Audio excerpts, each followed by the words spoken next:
Zaton velikih teorij v svetu pri nas ni vodil k razgradnji totalnih interpretacij sveta.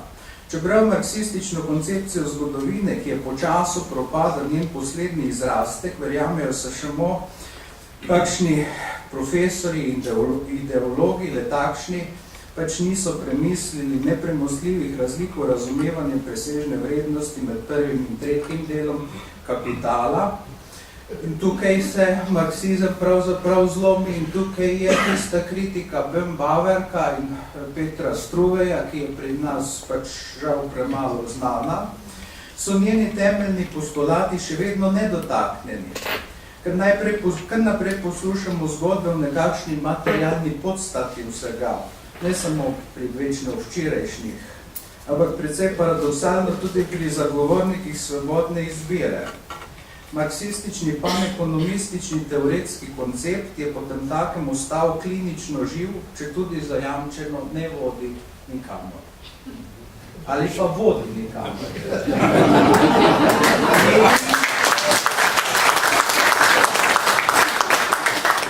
Mediji se pri nas še vedno konceptualizirajo kot četrta veja oblasti.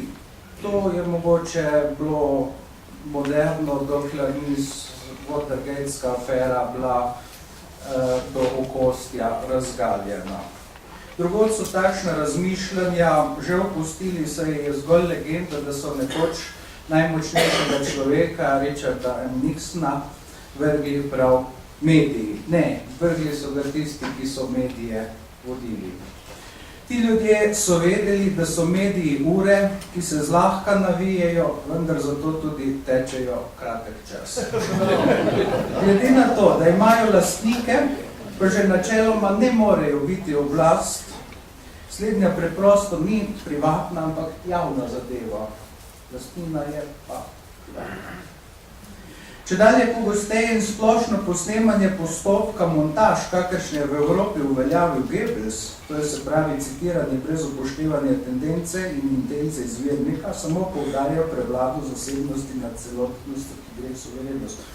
Na naših televizijah, ne eni sami, vidimo točno tisto tipično Goebbelsovsko montažo. Leta 1932 se je Goebbels prizadeval izvati kanclerja Heinricha Brüninga k debati.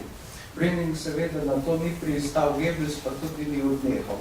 Dal je posnet Brüningov govor na gramofonsko ploščo in potem se usedel na eno stran dvorane. On, na drugo stran je bil pa gramofon, ki so ga izklapljali, kakor je bilo potreba, zato da je on lahko komentiral. Na naših televizijah lahko vidite zelo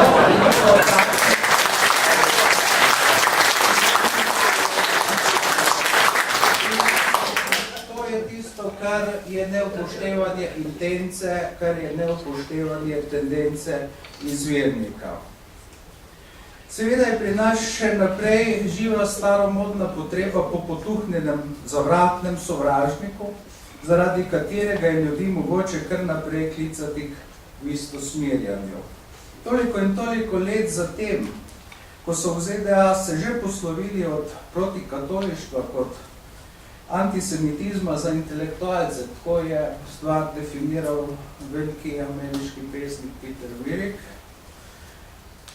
Medtem so celo uspeli izvoliti enega predsednika iz katoliških vrst. Je na Slovenskem takšno razmišljanje še vedno dovolj živo. Če pogledamo, kaj se učita cerkvi, neizmerno bogata je, internacionalna je, vse pore življenja poskuša prodreti. To se je internacionalnemu judovstvu nekoč učitalo. Struktura je popolnoma enaka in se na neki način nadaljuje.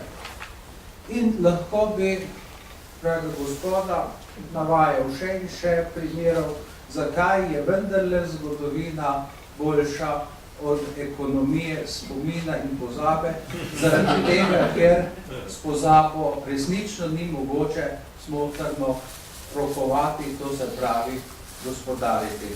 Najlepša hvala.